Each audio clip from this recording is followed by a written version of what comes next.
2 years on from the New York Times article kind of announcing the intellectual dark web, it's right in the center of the sort of the culture war, the national conversation. Those things are always in flux, and it's probably the most kind of fast-moving part of the culture.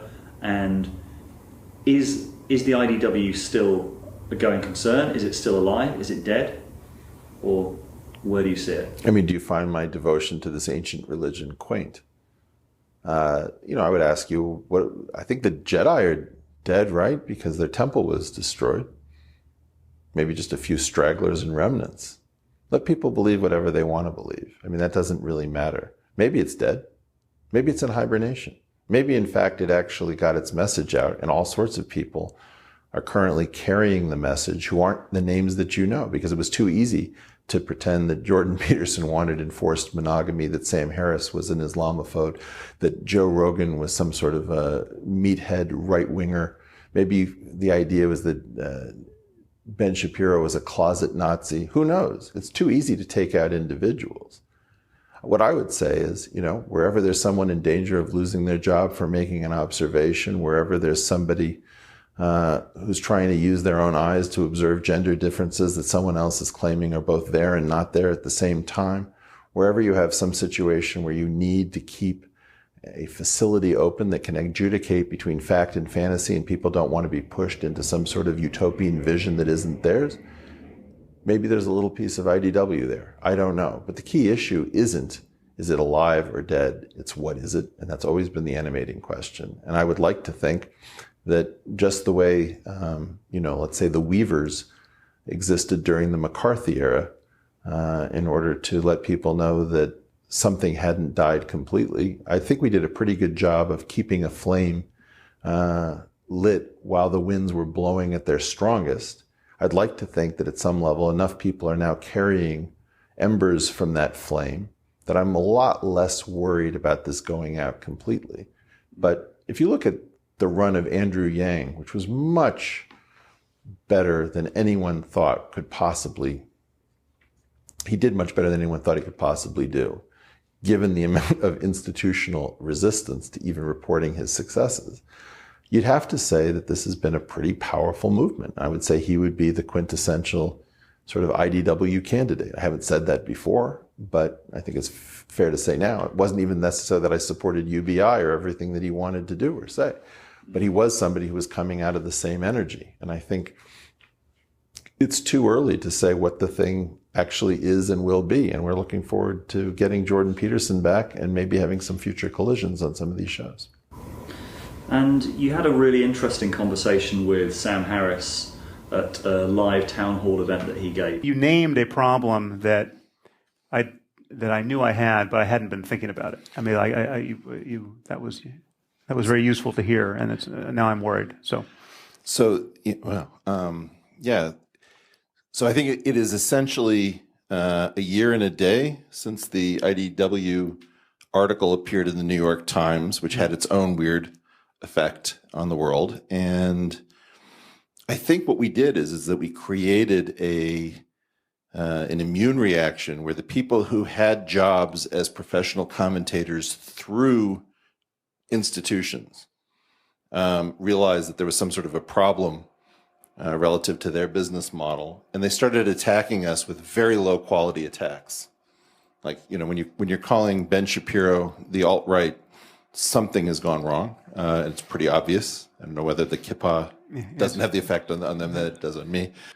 I think that we are now finding ourselves in a world in which it's very hard to even understand what's being said to us. And I don't think it's you. I'm getting worse and worse and worse as the lousy, terrible critiques that are motivated by the political economy of a failing business model rather than intellectual charity and fairness and a sense of equanimity and comity. As those attacks pile up, I find that it's like playing against a bad tennis player, and my tennis game has just gone to hell. Right.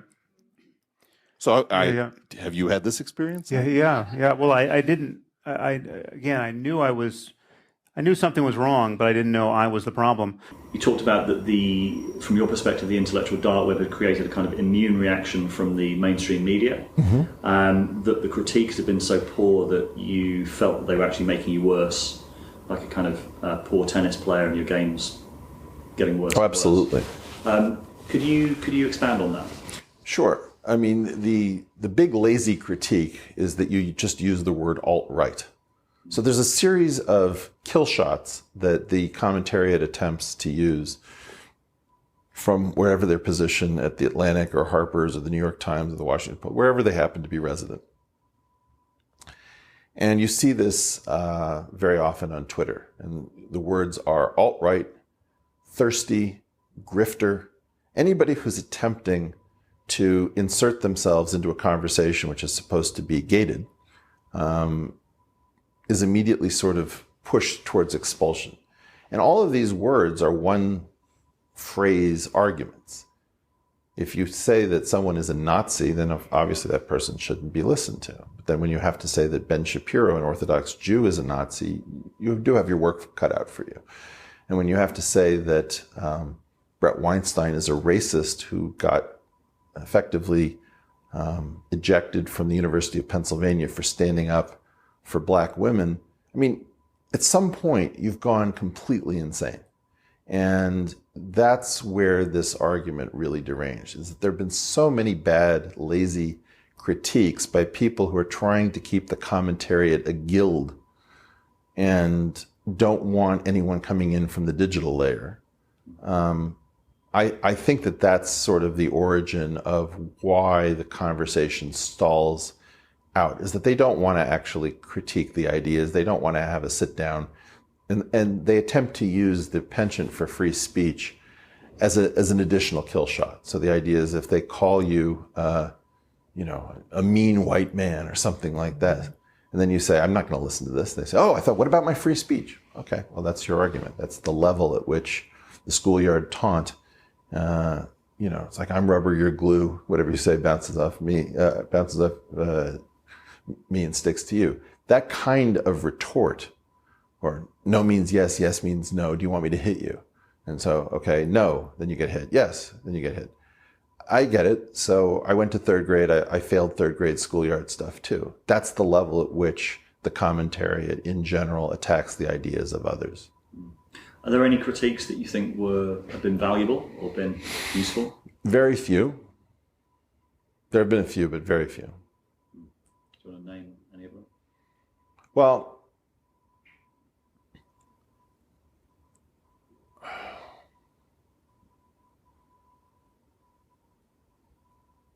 it's really been pretty slim pickings. David Pakman, at his best, I think has been a pretty astute and fair observer on the harder, I don't even want to call it harder left. I mean, he's sort of weirdly between the woke and the IDW. Then there are people who are very smart. Like, for example, I think of Sam Cedar as being very informed on policy terms. Like, he's actually following a particular bill, or, probably knows the names of staffers on the Hill, that kind of granular detail. The problem with him is that he's got a strong trolling game and kind of a comedic ridicule game that is a turnoff to, it's okay as a wit, but it's not okay as a main course. And so I think that you could pick through the Sam Cedar stuff and find reasonable stuff, but I wouldn't recommend it because of the reliance on ridicule.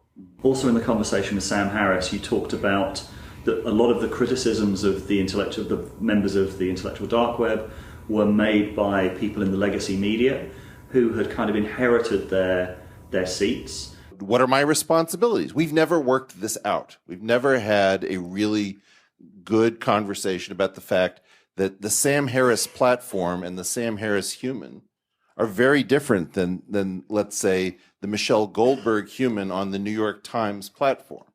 And a lot of these traditional commentators have lower engagement as individuals. And if you think about the fusion between the chair and the human, the chair has a lot of the power. Like anytime the New York Times says that person there is worth listening to, that person, whether they have interesting ideas or not, or good or bad ideas, becomes super important because they inherit power from the chair. So now when that sort of set of responsibilities comes through to me, like, I don't have a book, I don't have a show, I got nothing. My wife tells me, you know, I'm tired of your theories, go to Twitter and try it out with your audience. You know, like, that's my platform. And then I hear things like, Eric, you have a platform, you have a tremendous responsibility. It's like, what platform? I signed up for Twitter. And that kind of weird new problem is super interesting because I've never really had to think about this. I built the entire thing completely 100% by myself, you know, while I'm like doing the dishes, and I'll type something, and then suddenly, you know, I've got 1,000 people who are angry at me or really interested in something I have to say. We haven't had the discussion about the ethics of what if you succeed at what it is that you're doing on social media. We're inheriting these questions from people who inherited their platforms. And we didn't inherit our platforms. We built our platforms. So we've never actually had a really good ethics discussion also about dining a la carte. There are very few people who are so horrible that they've never said anything remotely interesting or reasonable. I mean, I challenge you, Jeffrey Dahmer or, you know, Ted Bundy probably said reasonable things. You know, pass the sugar, please. You know, not every instance of an utterance from a bad person, a horrible person, is horrible or without content. And so a lot of the criticisms were a sort of set of journalistic ethics that you thought were not appropriate for someone who built their platforms by hand. Absolutely. Yeah. Can you talk more about that? Well, the idea is if you've been given a position at, let's say, The Atlantic or the New York Times, your power is a fusion between the chair in which you sit and yourself.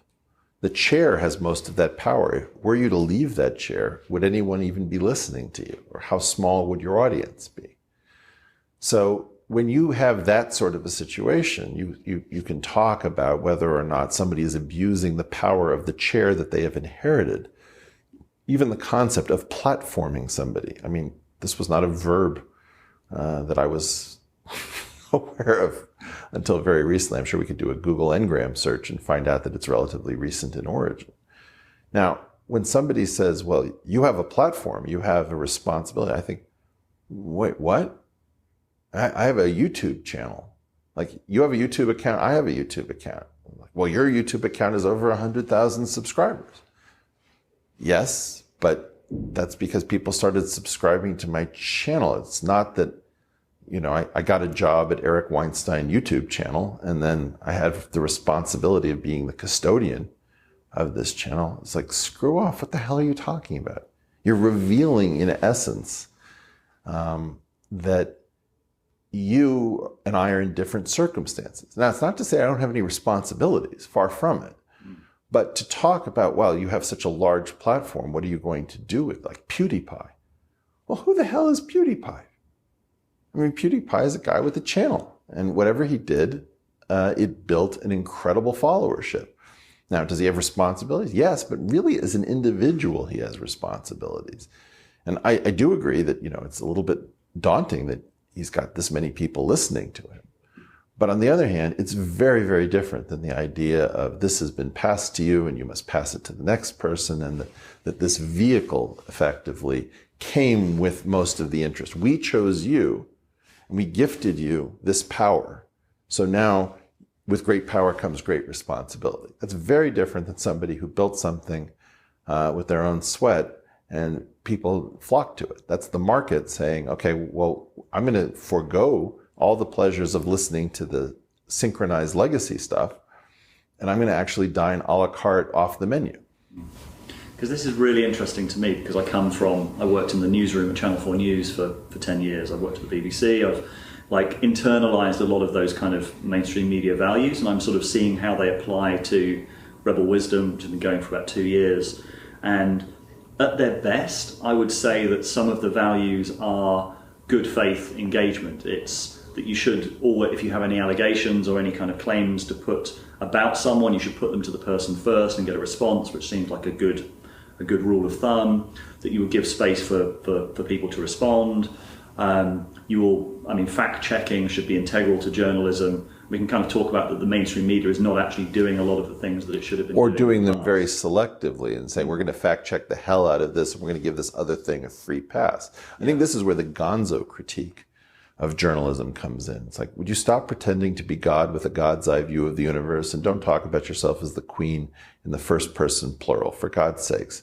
You know, you have a perspective, you have biases, you have friendships. I'd rather that you sort of tell me, well, I happen to be friends with the subject, so I'm not going to necessarily throw that person under the bus. And it's very funny when you see some of these people say, well, you know, you gave so-and-so a free pass. You're like, you mean my friend, I gave a free pass, the person who comes over to dinner, you expect me to somehow have an obligation to you to air all of my misgivings about that person for your viewing pleasure because of my responsibility to the public?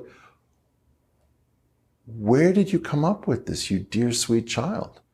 You know, I expect to be able to tell people so-and-so is a friend of mine, or you know, for example, my relationship with Nassim Taleb. I love Nassim. Now, does Nassim piss me off? Does he frighten me? Do I think he's out of control when he beats up on other people that I know and like?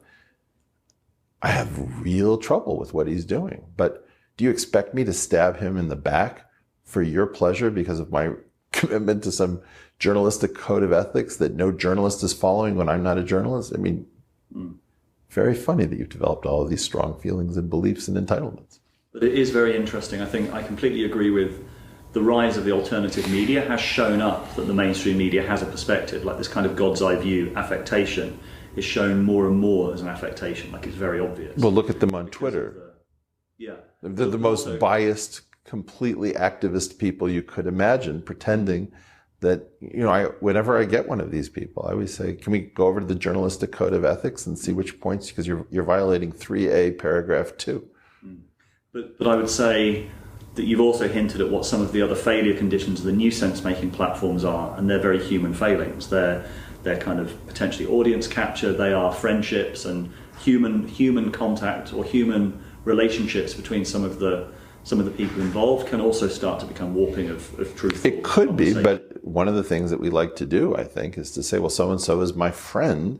I have a great deal of private information. Like, you know, I don't think it's a secret that I don't like Ben Shapiro's Red Meat Act.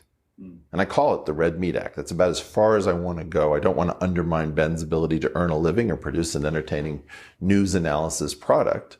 And I've taken him to task in public. But in private, when I call him up, he's about the most responsive, reasonable, tolerant, kind person in my one-on-one. Now, that is a little uncomfortable because I don't see the same person on the phone as the sort of firebrand who sits behind the desk. Are those two people connected? They're absolutely connected. Ben and I don't share the same perspectives on the phone, but we probably share 95% of the analysis. And then there's like a very extreme turn at the end.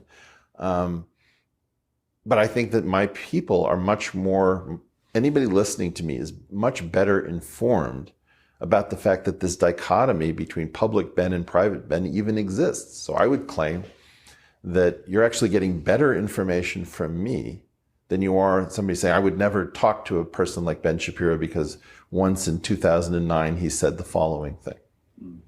Yeah, and just talking about kind of the evolution of journalistic ethics within the alternative media, one of the things that I was looking at and was really interested by was Joe Rogan's interview with Jack Dorsey, where he got this huge pushback from his audience. And then in I think the podcast afterwards, so just to recap for people, so Jack kind of basically stonewalled, didn't give particularly kind of complete answers, and Joe maybe didn't know enough to kind of push back, and kind of it was as Joe said, it was a kind of crappy interview. But in the next interview, I think with Sam Harris, he went through that interview and was kind of like, I've got this responsibility that I never asked for, I never knew that I had, I just like talking to people, and suddenly my audience has given me all of this crap for not asking Jack Dorsey to defend sort of Twitter's banning and the way that Twitter censors people on their platform, and kind of his audience really felt like he'd let them down. And what I really respected about Joe was that you saw him go through this process of, I never asked for this responsibility, but now I realise that I have it, and I'm gonna do better. He got Tim Pool on for one of the future shows to have Jack Dorsey on again. But then Jack Dorsey came on with a lawyer. with a lawyer. Sure, but what I'm saying is that what I feel that I'm seeing with Joe Rogan is this evolution in real time of this is actually and actually taking on some of the responsibilities that he never really asked for. Do you see it the same way? Not exactly. I mean, I think, at some point, I think I got a call from Joe or a text message, I couldn't remember.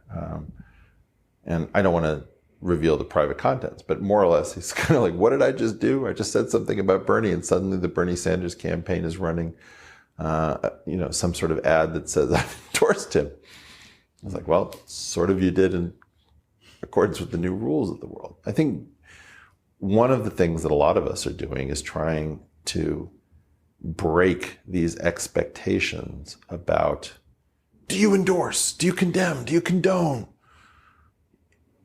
Just like, would you shut up? I'm a human being. I talk to people. I don't check all of their backgrounds all the time. I don't know if they've had a tweet, in 2011 that, looks terrible. And then I start to learn the context. And now I find the whole history. It's like, you can't move through the world if you're saddled with all this. So is it great that Joe is thinking a little bit more about the responsibilities of being effectively the largest show out there? Yeah, I think to an extent. And if he overthinks it, it's going to be terrible, because then you're not going to have an authentic person. You're going to have the same thing creeping in to Joe's thought process, and it'll be self-censorious. So I think we should take on some amount of ethics, and we should also give ourselves a budget for ethical failings, for failures of reason, for failures of fairness. And do I think the institutions should have much lower budgets? Yeah, they're institutions. They're funded. They're long-term things that were not usually built by any of the people who are in them. So I believe that the institutional responsibilities are far too low, and the game is to foist personal responsibility onto the individuals who are outside of the citadel. So I'm excited about the fact that Joe wants to take on a responsibility, because I think he's a good guy who wants to do well by the world. Do I believe that he has the same responsibilities as the New York Times for fact checking, he says things like, I voted for Gary Johnson because he came on my show. Or I've met with people and I really like Tulsi, Yang, and Sanders because they're not corporate people, and I'm not a corporate guy, I'm a comedian. But that is the level at which you're getting the analysis. He's speaking as a human being, as human beings speak. He's not speaking the way somebody from a management consulting firm or a PR agency would coach you to speak. And I think that's very important. One thing that I'd like to talk about is the idea of good faith and bad faith. Please. Because one of the things that I see a lot in the new sort of alternative media is some kind of gatekeeping based on who's good faith and who's bad faith. Now, it's a paradox in a way, because you can have you can decide, okay, this person's bad faith. It seems to be a subjective judgment that is always kind of laid on someone else. Like, I can't imagine a situation where you say, I'm not going to talk to you because you're bad faith, and then a few months later they say, come back and they're like, you were right, actually, yeah, back then I was in bad faith and now I'm in good faith. Like, no one, what does it actually mean to say that someone is in good faith? I don't think that that's quite true, David. No? No, I think some people self-identify, for example, as trolls. Like, you meet somebody and say, yeah, my troll game is strong. Yeah. Like, I just enjoy dunking on people on the internet. Like, there I'm using the word as they would use the word, and I'm making fun of it. I think that, if I think about what Sam Cedar's perspective was on Dave Rubin, it was Dave Rubin's a dangerous guy, and I wish to neutralize the danger through ridicule. Right? So I think people will own that in many circumstances. And they'll say, I'm employing a tool for amusement, for social good, and when it comes to like a good faith, bad faith, I had just got into a really unpleasant interchange with Yasmin Mohammed about hijabs. And she thought I was saying one thing, which I wasn't saying. And so she was reacting to that thing that she thought I was saying. And I had the sense of, well, these are really unpleasant arguments you're making back to me. You're treating me like a fool, and you're treating me as somebody with no experience who has no idea what they're talking about, which I didn't think was true. And so the question was, do I think I'm dealing with somebody of good faith and I should place a call? Or do I think I'm dealing with somebody who's into a gotcha game who simply wants to put a trophy head on her wall? And I'd had some interaction with her before, and I thought very highly of her. So I just said, I bet good faith. Doesn't seem like good faith at the moment, but let's stick it out. Let's see what happens. Sure enough, it takes about 20 minutes to sort out. Oh, that's what you're saying? Oh, that's what you're saying? You called her? Yeah. Yeah. We called each other. I forget who placed the final call that connected. But the key point is, I wasn't out to get her. I wasn't out to destroy what she was trying to say. I would have happily signed on for every percentage of what she was saying that I would agree with.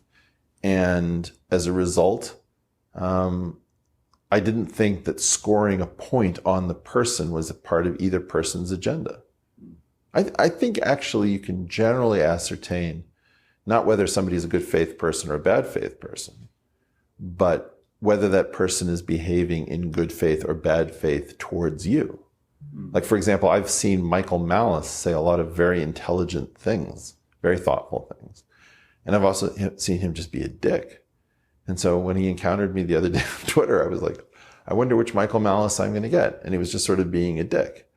And I was thinking, like, is this really the modality you want to choose with me? He's like, yeah, let's double down. It's like, okay, got it. That's unfortunate because I'd seen him make some very insightful comments. I guess my point is about good faith, bad faith, is that I've seen it used, like there's a lot of conversations that it's almost, I've almost seen it used in a way as kind of on the center, as a way of sort of not engaging with certain people, rightly or wrongly. It's often given as a reason for not engaging with certain people, that almost seems like an inverse of the no platforming tactics on the left. Well, I've been through this with you. It's very important to exclude people from conversation. But how do you know that those decisions are being made? How can you tell the difference? Right. How can you know that it's a good faith decision of bad faith, or a good faith declaration of good faith or bad faith? But that's just the problem. It's an issue of skill. You see? Discernment, maybe. Well, this is the dirty secret that nobody really wants to discuss, that whether or not a society thrives or dies often can't be written into the rules in a precise way, because everyone will read the rules and attempt to game them. Oh, but it says here in paragraph 7 that if I do this, that, and the other thing, you can't say anything. So, okay, well, that's great. So you figured out a way around the rules. You've arbitraged the letter against the spirit. Now, in the case of excluding people from conversations, the key question that I usually have is this person attempting to be constructive or not? Are they interested in the underlying points, or are they interested in victories, wins, and losses? I think that a lot of people inside of what you would call the IDW, some of them are interested sometimes in wins and losses. And, I've been interested in wins and losses. It's not a huge part of what I want to be doing.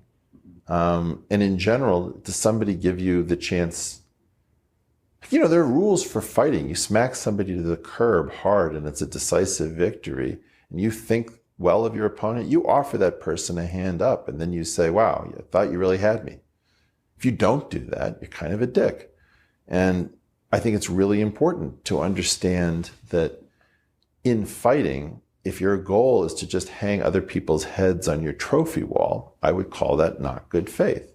Now, would I engage in that if I thought somebody was a real danger and they were just a terrible faith actor? Maybe. But I think that a lot of us take a lot of pains to not back people into corners unnecessarily, to not use gotcha techniques, to not attempt to humiliate people, to not come in guns blazing.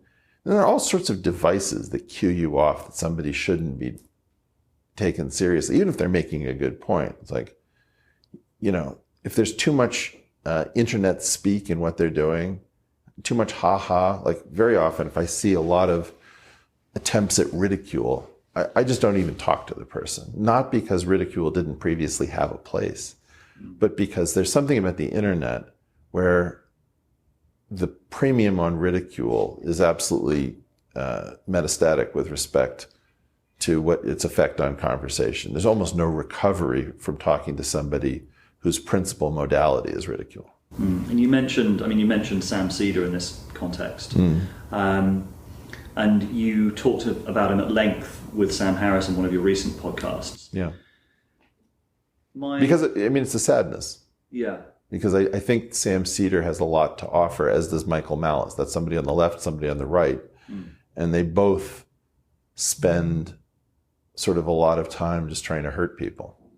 I feel personally uncomfortable watching that, talking about him quite at length, and not engaging. Like if that was me being talked about by someone else, I'd feel like, hang on, why are you not having a conversation with me? Why am I not? Why are we not having this conversation? Because we don't agree on what the rules are, David. I mean, if you say, you know, that moment when Mike Tyson bit off somebody's ear, that was awesome because it's combat. My feeling is, okay, I get it. So you have an idea of greater combat. You probably think that a finger in the eye is hilarious. And my feeling is those aren't the rules of boxing that I'm interested in. So it's not that I can't see that you have skill as a boxer. It's that you have an idea that war is war and only, never give a sucker an even break. And so if those are your rules, you know why nobody wants to step in the ring with you, because you bite people's ears off. But do you not think you could engage him and call out those tactics? I called him up. We had a perfectly reasonable conversation. I understood his perspective. I think he understood mine. And I think his perspective was that somebody like Dave Rubin, in his opinion, was such a dangerous person that it was important to stop him more or less by any means necessary within the rules of internet etiquette. And so, just having an army of people constantly say, debate Sam Seder, you coward, like that phrase over and over again is just, that's his style of attack. And, I look at that and I say, well, that's not speech that I'm interested in. That's not, why would anyone voluntarily deal with it? Nobody would. Not if you're smart, not if you have a life. I guess it depends whether you feel that might move on the conversation if you were able to expose. Maybe it was, but the bigger issue is this sort of kind of just nasty thing that the internet devolves into at the drop of a hat. It's like, I have to push myself not to become that person. I don't want to be a troll. I don't want to get into gotcha battles. I don't want to score the clever little epithet. Sometimes, but it's like you're talking about a really exotic spice being used as if it's the substrate of a meal. It's not the main course. If ridicule is the main course, you're doing it wrong.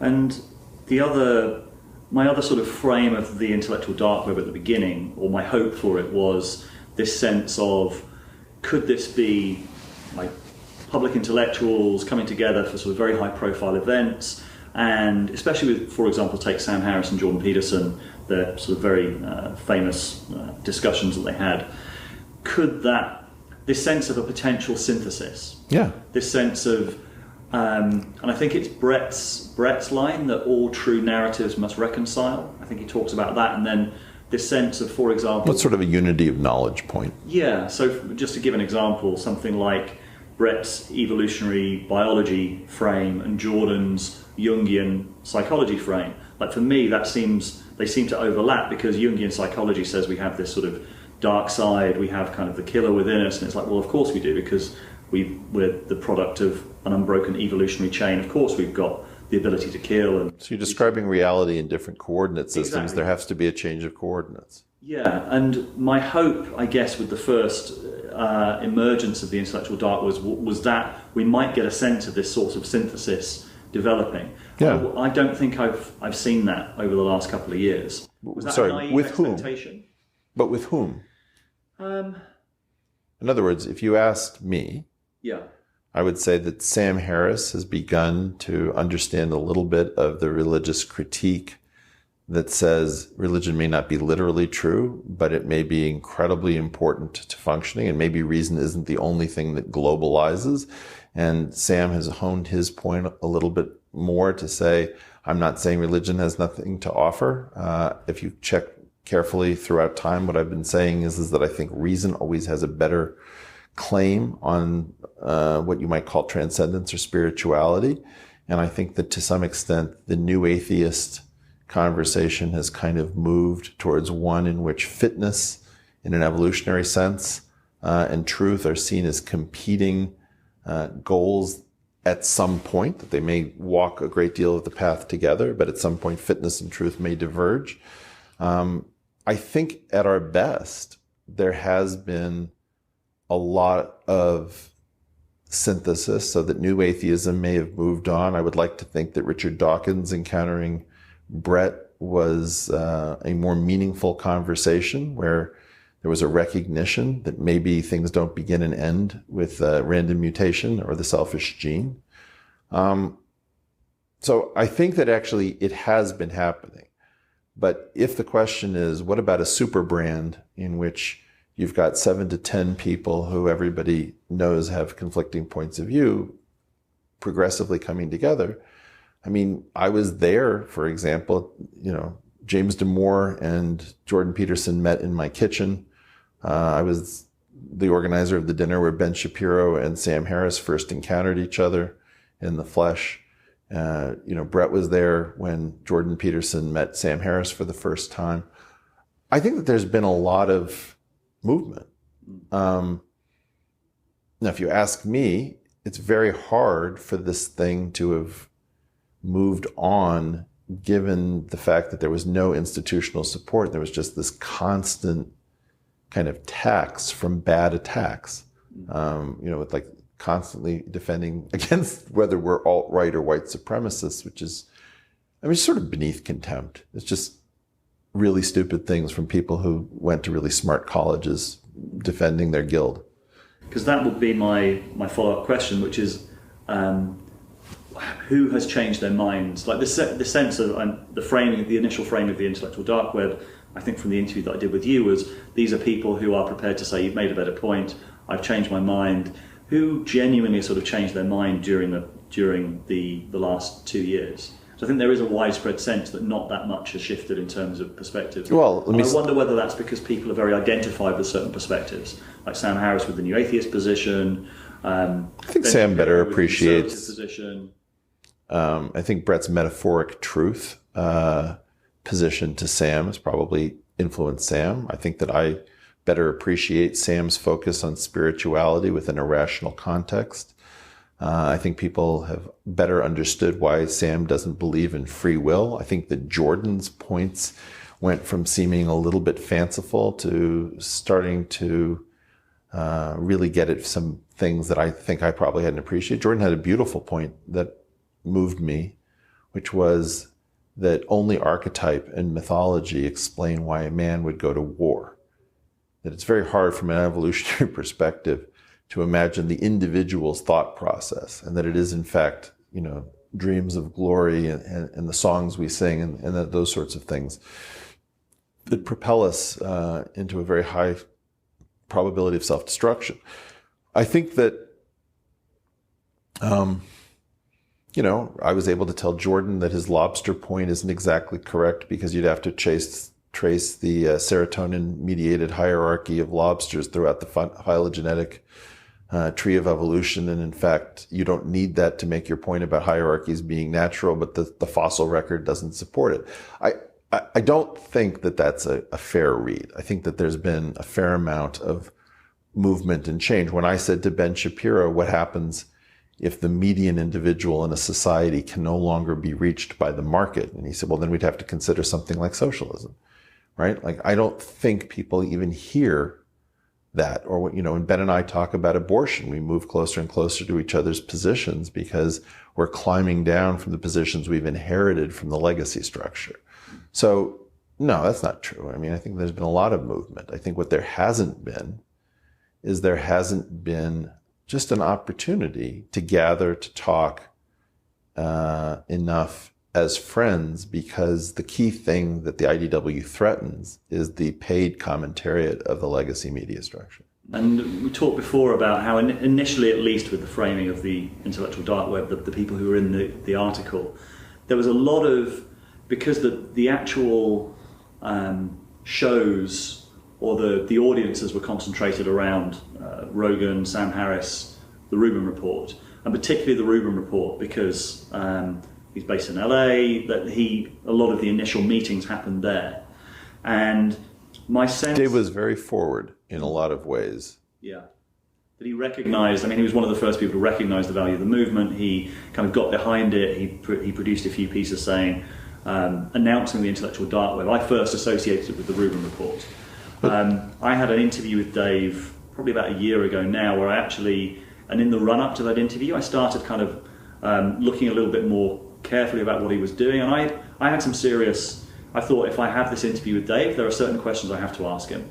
I was very concerned about the way that he frames his guests. I was very concerned about whether he was actually being truthful in terms of the way that he was interviewing them. And I can understand, I may not necessarily agree with the Sam Cedar perspective that Dave Rubin is dangerous, but I do actually think that there are things that he's doing that are, that can be quite dangerous, because I also see him on Twitter, for example, framing everyone who disagrees with him as bad faith. And I think that dynamic is very, I'm not going to say the word problematic, because that's a very problematic word, but I do think, and I've also seen like the increased criticism of him, I think, have also affected the way that people see the intellectual dark web over the last couple of years. Do you agree with that? Do you agree that the criticisms have taken their toll on the way people see the intellectual dark web? Because he was so identified with it from the beginning. Well, I think he really embraced the potential for it, and I think he exemplified the potential for it. And, I think that what you have to realize is, I think I made this joke about the original title of Casablanca, to get back to that film, was something like Everybody Comes to Rick's, or Everybody Eats at Rick's. I forget what it was. And I felt like, well, at some point, everybody came through Dave's studio, because he had built a TV-ready studio that was truly professional. And he produced an engaging product as an engaging interviewer, and he was talking to just about everybody who was sort of in that digital layer, and some people who were in the legacy layer. I think that what happened, in some sense, was that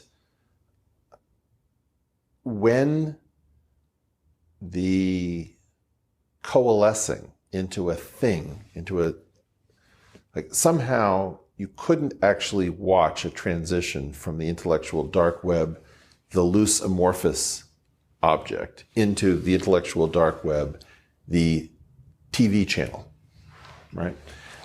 Or the political party, or the touring company, or anything like that. Because of something about this era. It just doesn't work without somebody saying, I back this with money. So Pangburn was willing to back it with something, but it wasn't really very deep. I think that what happened was that Dave needed a business model that worked. And in so doing, he was trying to pull from all sides. And eventually, and this is to sort of try to steelman his perspective, I would say, the willingness of more right of center elements than left of center elements to tolerate discourse, to tolerate people who did not exactly line up with their perspectives, the willingness of let's say a Dennis Prager or a Ben Shapiro to be tolerant of a gay man when they might have strong heteronormative views, was so out of whack with what everybody expected and what the left exhibited, which was this crazy level of intolerance, where if you talked to somebody who talked to somebody who talked to Richard Spencer, the feeling was that, well, you were clearly alt-right. And, those sort of chains of association never made sense, because they were applied completely inconsistently. The fact that Noam Chomsky talked to Stefan Molyneux did not mean Noam Chomsky was tarred. But somebody else talked to Stefan Molyneux, like Douglas Murray, that person was tarred. So, there was this very confusing set of rules as to who could talk to whom about what, under which circumstances, and gain what epithet. And I think Dave just got sick of that and eventually said, look, let's face facts. The right is more tolerant than the left. In so doing, I think he's moved farther to the right. So I think he's become a different object. Now, does the intellectual dark web tolerate movement? I do. Dave Rubin, I consider a friend of mine. And I don't think it's any secret that he and I have come to understand each other less and less well. We've been trying to have a conversation repeatedly that never seems to close, never seems to land. So I don't actually understand exactly what's going on with Dave, nor does Dave understand what's going on with me. Now, If the question is, why won't you throw Dave Rubin under a bus because you don't understand or agree with him? It's because, first of all, let me be clear. I'm not in the habit of throwing my friends under a bus for anybody else's entertainment. Do I think that some of the choices he's made are not the choices that I would make? Absolutely. And I don't think it's any secret that he feels exactly the same way about me. Am I worried about some of the things that may happen on his show? Yeah, the way I'm worried about some of the things that happen on Ben Shapiro's show. However, when Ben Shapiro and I have a disagreement and I call up Ben, we're able to have a meeting of minds with fair regularity. I guess if you ask me, I think that the way in which Dave got hounded was anomalous and that created its own feedback loop, where in effect, Dave saw a world in which people were not being fair to him, and he responded accordingly, saying, well, this shows the true colors of my critics, is that they're not interested in being charitable. And the people who welcomed Dave were probably from farther reaches of the right. And they said, you can bring your weed smoking, your gay marriage, you can bring all of the things that you value, and we won't criticize and judge you. And so I think he made his decision from that perspective, is that he looked at the intolerance of the left, and he looked at the open arms coming from people farther to the right. And he said, you know what, this is a better world. And I'm tired of pretending that, in fact, I have a better deal from the center, which pretends to be tolerant, but is anything but. And at that level, I think Dave is really reacting to saying, I refuse to have Stockholm syndrome. Now, who's responsible for that? Is that Dave's fault? Is that the fault of the people who hounded him? Is that the fault of the people who actually embraced the fact that even if they didn't believe in homosexual marriage, that they wanted to be tolerant of a fellow soul? I don't know. But the problem that I have is that I didn't and do not understand exactly the transition that has occurred. And that's why, in part, I'm not super keen to comment. I don't agree with it. I don't love it. But I don't also understand it. And I would be pissed off if Dave wanted to comment on me. Whenever he does comment, saying that, you know, he's farther in front and don't worry that he'll bring me along, I always resent it. So is there some dissatisfaction? Sure. But there's also a greater bond of friendship. And if you don't mind, I'm going to continue to bet on a friend who's tried to be good to me and who I've tried to be good to him in return, rather than necessarily this false sense and showy performative sense of pretending that I'm so pure that I can't tolerate these actions from a friend. I just don't understand exactly what's going on in the system. So for me, there's a bad version of the criticisms that are levelled at Dave Rubin, which is you platform certain people, and Dave's defence is, I'll talk to whoever I want to, and I think that's absolutely right. There's a more sophisticated version of that criticism I think is true, and you actually have to kind of look closely at how this happens, is how are you platforming someone, or what is the interaction? Like for me, the ethical perspective as someone who comes from the mainstream media, it's like the position is you are standing in for the viewer, or you are standing in for someone else who could be there asking the questions. So you have a responsibility to ask the questions that you genuinely feel should be asked of that person, who anyone sort of a member of the public would want to ask or feel should be asked. And that's an ethical decision as well, especially if you're dealing with someone who might be very controversial. And Rubin has a lot of very controversial people on, like Tommy Robinson or Milo Yiannopoulos and people like that. So I do think there's a more sophisticated version, and I do think, and also maybe steel manning Dave Rubin's position is that he doesn't come from a journalistic background, he comes from a comedic background and has kind of ended up in this position. But that would be the criticism I think has got some validity, is that he has people on his show and then doesn't ask them the sort of questions that would then allow the audience to make up a complete rounded picture of that person, get them to defend things they've said or whatever. Well, this is a different criticism, and I think it's an interesting one. I think that the key problem is that Dave has a theory, and the theory is if you give anyone enough rope, they will hang themselves. And so Dave's feeling is that giving someone sufficient rope allows the public to make up its mind.